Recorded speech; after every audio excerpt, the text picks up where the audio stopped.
13 दिसंबर 2005 की रात, एक दिन जो हमेशा के लिए इतिहास में दर्ज हो गया। बंगलुरु की एक लड़की HP ग्लोबल सॉफ्ट कंपनी में नाइट शिफ्ट में काम करती थी।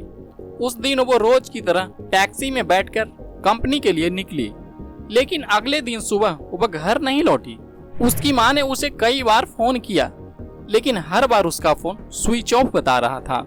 और धीरे धीरे ये खबर पूरे देश में फैल जाती है। अब आपके मन में कई सारे सवाल उठ रहे होंगे, ये लड़की कौन थी, टैक्सी ड्राइवर कौन था, इनके बीच रिश्ता क्या था, आखिर ये लड़की उस रात कहाँ गई और ये डेड बॉडी किसकी है।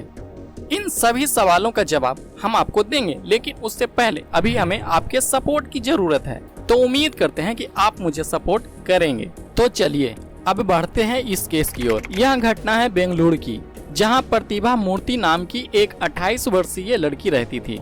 वह अपने पति और बूढ़ी मां के साथ एक सामान्य जीवन जी रही थी।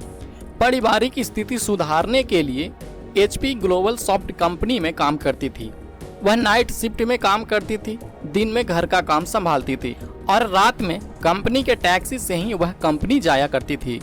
जब भी वह घर से कंपनी जाती थी तो जाने से पहले वह अपनी मां को एक मैसेज कर दिया करती थी कि मां, मैं कंपनी जा रही हूं, आप आराम से सो जाइएगा। 13 दिसंबर 2005 की रात लगभग 1:30 बजे कंपनी का ड्राइवर टैक्सी लेकर उसके घर के बाहर आता है और प्रतिभा को फोन कर नीचे आने के लिए बोलता है। फिर प्रतिभा नीचे आती है, लेकिन आने से पहले वह अपने माँ को मैसेज कर देती है कि माँ, मैं कंपनी जा रही हूँ, तो आप आराम से सो जाइएगा।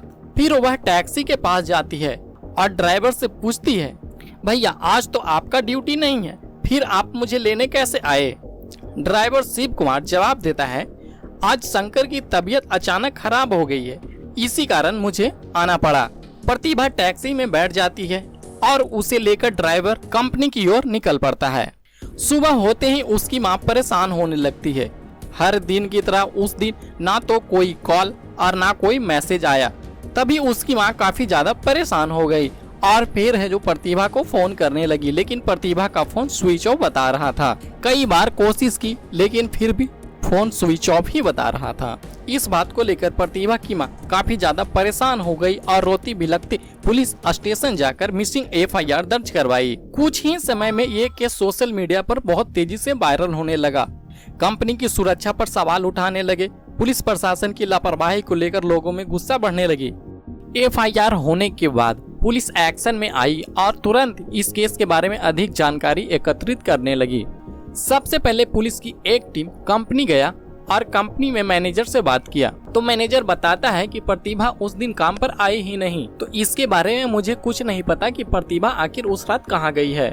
तो पुलिस को यह बात समझ में नहीं आ रहा था, क्योंकि एक तरफ प्रतिभा की मां रिपोर्ट में यह दर्ज करवाई कि कंपनी का एक ड्राइवर उसे लेने के लिए घर गया था और उसी के साथ बैठकर कंपनी के लिए निकल गई थी, लेकिन सुबह ना तो उसका फोन आया और ना ही कोई मैसेज। अब पुलिस को कुछ भी समझ नहीं आ रहा था। फिर इस केस को क्राइम ब्रांच को ट्रांसफर किया जाता है। क्राइम ब्रांच की एक टीम फिर से कंपनी जाती है और वहां मैनेजर से बात करता है, तो वह साफ बताता है कि कंपनी में उस दिन प्रतिभा आई ही नहीं है। उसके बाद क्राइम ब्रांच की एक ऑफिसर उसे उस दिन जितने सारे ड्राइवर ड्यूटी पर थे उसका लिस्ट मांगता है। मैनेजर तुरंत उसका लिस्ट देता है। तब पता चलता है कि उस इलाके में एक ड्राइवर उस दिन उसे लाने के लिए गया था। जब उसे इन्वेस्टिगेशन किया गया तब वह बताता है कि मैं उस दिन प्रतिभा को पिकअप करने के लिए गया था, लेकिन वह रूम से बाहर नहीं आई। अब पुलिस के पास एक ही रास्ता बचा हुआ था जिससे यह केस सोल्व हो सकता था और उसी का फायदा क्राइम ब्रांच ने उठाया। सबसे पहले मोबाइल का CRD निकलवाया, जिससे यह पता चला कि उसने लास्ट कॉल रात 1:30 बजे किया गया था और प्रतिभा जिस लड़के से बात किया था उस लड़के का नाम शिव कुमार था। शिव कुमार टैक्सी ड्राइवर था जो उसी के कंपनी में ड्राइवर का काम करता था। 13 दिसंबर 2005 को शिव कुमार छुट्टी पर था। इसके बावजूद भी प्रतिभा को पिकअप करने के लिए वह गया था। अब आगे जो प्रति के साथ हुआ उसे सुनने के बाद आपका रूह कांप जाएगा।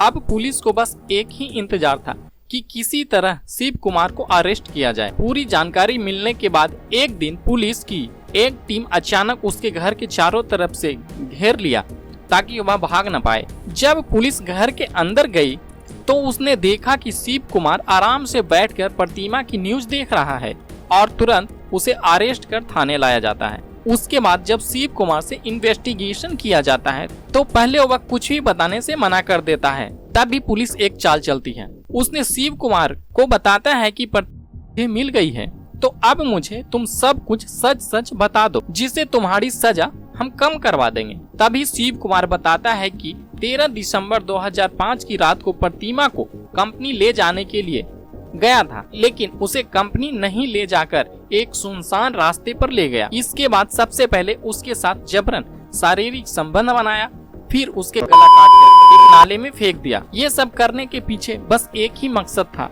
कि मेरी पत्नी प्रेग्नेंट थी और मुझे यह बर्दाश्त नहीं हो रहा था, जिसके कारण मैंने ऐसा किया। इतना सुनने के बाद पुलिस शिव कुमार को तुरंत जेल में बंद कर देता है। फिर 2010 में कोर्ट में शिव कुमार को पेश किया जाता है तो CRD और पोस्टमार्टम रिपोर्ट के अनुसार कोर्ट ने उसे उम्र कैद की सजा सुनाई, लेकिन उसने सुप्रीम कोर्ट में अपील किया था, जिससे बाद में 2023 में सुप्रीम कोर्ट ने उसे उम्र कैद की सजा घटाकर 30 साल की कर दिया। तो इस कहानी के बारे में आपकी क्या राय है, कमेंट बॉक्स में जरूर बताएं।